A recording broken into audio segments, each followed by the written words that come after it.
Hello বন্ধুরা, কেমন আছো সবাই? আশা করি সবাই ভালো আছো। আরেকটি নতুন ভিডিওতে আপনাকে স্বাগতম।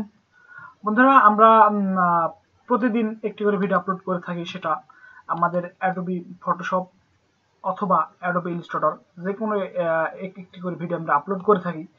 আর বন্ধুরা, আমরা প্রতি কমেন্টের আমরা অবশ্য উত্তর দিয়ে থাকি, এবং কেউ যদি কমেন্ট করে কোনো ভিডিও বানাতে বলে আমরা সেটাও বানিয়ে থাকি। ওকে বন্ধুরা, আজকে দেখবো যে আমরা কিভাবে আমাদের জয়েন্ট পিকচার বলতে আপনার সিঙ্গেল পিকচার তোলার পর আমরা যখন একটা পিকচার জয়েন্ট করব, মানে একসঙ্গে করব, এটা কিভাবে করে। ওকে বন্ধুরা, একটি কথা না বলে নয়, আপনি যদি আমার চ্যানেলে নতুন হয়ে থাকেন আপনি অবশ্যই চ্যানেলটি সাবস্ক্রাইব করবেন এবং পাশে থাকা বেল আইকনটি বাজিয়ে দিবেন আমাদের পরবর্তী ভিডিও পাওয়ার জন্য। ওকে বন্ধুরা, আমরা সিম্পলি আমাদের Photoshop Adobe Photoshop CS8 version যে ফটোশপটি আছে সেটি আমরা আজকে দেখাবো যে কিভাবে আমরা এই ফটোশপ দিয়ে আমরা সেই কাজগুলো আমরা করতে পারি। ওকে বন্ধুরা, আমাদের ফটোশপ ভার্সন 8 যেটা আছে সেটা এখন ওপেন হয়ে গেছে। এর ভিতরে আমি কিছু ছবি ইনপুট করব, অথবা আপনি যদি মনে করেন যে আপনি স্ক্যান ছবিতে আছে সেই ছবি আপনি এক জায়গায় করবেন, আপনি সেটাও করতে পারেন আপনার খুশি। ওকে বন্ধুরা, আমরা সিম্পলি আমি দেখাবো যে কিভাবে আপনি আপনার জোড়া ছবিটা একসঙ্গে করতে পারেন। ওকে বন্ধুরা, আমরা এই দুটি ছবি এবার ফটোশপের মধ্যে আমরা ইনপুট করব। ওকে বন্ধুরা, আমরা ইনপুট করলাম। সেটা আপনি যদি স্ক্যান করা না থাকে সেটা আপনি স্ক্যান করতে পারেন, অথবা যদি আপনি আলাদা আলাদা ছবি থাকে সেটা আপনি করতে পারবেন। ওকে বন্ধুরা, আমরা সাপোজ এটা মনে করেন যে আমরা এখন এক জায়গায় করবো, যেহেতু আমরা পাসপোর্ট সাইজ ক্রপ করে আমরা কেটে নিব 1.5 IN এবং 1.9 IM এবং রেজলিউশন 300। আপনি এই মাপ দিয়ে আপনি ছবিটা সুন্দর করে ক্রপ করে আপনি কেটে নেবেন। এখান থেকে আপনি কিবোর্ডে ইন্টার যদি প্রেস করেন তবেই হবে, আর না হলে এখানে যে আমাদের টিক মার্ক আছে আপনি সেটার উপরে ক্লিক করতে পারেন। ওকে, এটা দেখেন যে এটা কিন্তু এখন আপনার, যেহেতু আপনি সিঙ্গেল ছবি সেটা আমি পাসপোর্ট আকারে কেটে নিলাম। এরপরে আমি আসলাম যে কন্ট্রোল এন, নিউ পেজ।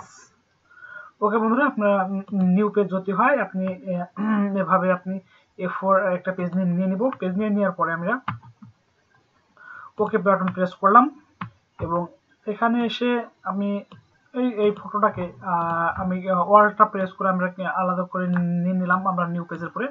এবং ঠিক আমি এই যে এই আমাদের এই ডান পাশে যে ফটোটা আছে সেই ফটোটিও আমি কিন্তু ওয়ালটা ধরে কিবোর্ড দিয়ে আমি এই পেজে আবার নিয়ে আসলাম। ওকে, দুইটা ফটো এখন এক জায়গায় হয়ে গেছে। ওকে, এবার দেখেন যে আপনি এটা কিভাবে করবেন। ওকে, এটা আপনি এবার মনে করেন এটা নিয়ে আসলেন, আনার পরে আপনি এটা এবার এই ফটোটা আপনি নিয়ে আপনি এই পাশে দিয়ে দেন।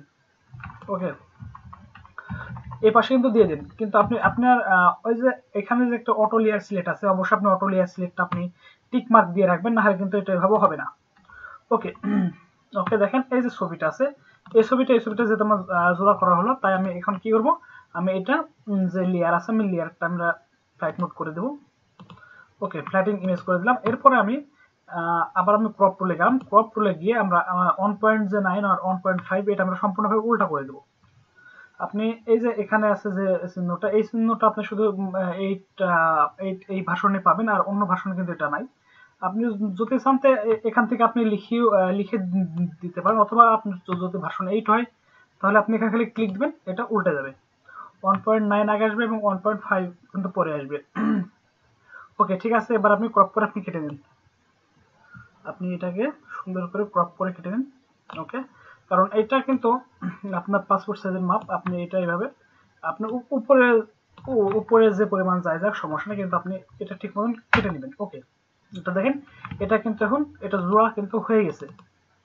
এখন যদি আপনি যদি আপনার ব্যাকগ্রাউন্ড দিতে চান অবশ্যই দিবেন। আপনি আমার এই অংশটা একটু বেশি বড় হয়ে গেছে, আমি একটু কেটে দিলাম এই অংশটা। আপনি যদি চান এই অংশটা আপনি কাটবেন, আপনি কেটে দিতে পারবেন। ওকে, ওকে, আমি অংশটা আরেকটু কাটবো। এখানে আমার অপারসিটি এবং ফ্লোয়িং কমানো আছে, তাই এমন হইতেছে। আমি এটা কাটবো, কেটে নিচ্ছি। এই ঠিক এইভাবে আপনি আপনার যে সমস্যাগুলো আছে সেই সমস্যাগুলো আপনি এভাবে আপনি কেটে নেবেন। ওকে, ওকে, এবং আপনি যদি মনে করেন যে ব্যাকগ্রাউন্ডটা আপনি অন্য কোনো কালার দিবেন আপনি করতে পারবেন। আপনি ম্যাজিক টুল প্রেস করে আপনি এভাবে আপনি যেহেতু আপনি সিলেক্ট হয়ে গেল। সিলেক্টের পরে আমরা কন্ট্রোল-আল্টার-D দেওয়ার পর 1.3 অথবা 1.2 যেটা খুশি আপনি দিয়ে ইন্টারফেস করুন, এবং ব্যাকগ্রাউন্ডে যে কালারটা আপনি সেই কালারটা আপনি সিলেক্ট করে দেন। ওকে ওকে এবং কিবোর্ডে ডিলিট বাটন প্রেস করুন। দেখেন এটা কিন্তু সম্পূর্ণভাবে হয়ে যাবে। ওকে, এটা কিন্তু দেখেন সম্পূর্ণভাবে হয়ে গেছে। ওকে বন্ধুরা, দেখলেন আমরা কিভাবে একটি জয়েন্ট ছবি সম্পূর্ণভাবে আমরা করতে পারি। আর আপনি যদি এই ভিডিওটার মাঝে কোনো প্রকার যদি সমস্যা হয়ে থাকে অবশ্যই আপনি কমেন্ট করবেন। যদি বুঝতে না পারেন আপনি প্রয়োজন হলে সেটার আপনি স্ক্রিনশট দিয়ে আমাকে আপনি দিবেন। আমার ফেসবুক পেজও লিঙ্ক আছে নিচে, আপনি সেখানেও আপনি দিতে পারেন। আপনার যে কোনো সমস্যা অবশ্যই সমাধান করার চেষ্টা করব। আর আপনার যে কোনো প্রবলেম আপনি যদি চান তা আমরা লাইভ সাপোর্ট আপনাকে দিতে পারি। ওকে বন্ধুরা, আজকে এ পর্যন্তই, দেখা হবে আবার অন্য কোনো ভিডিওতে। Bye bye.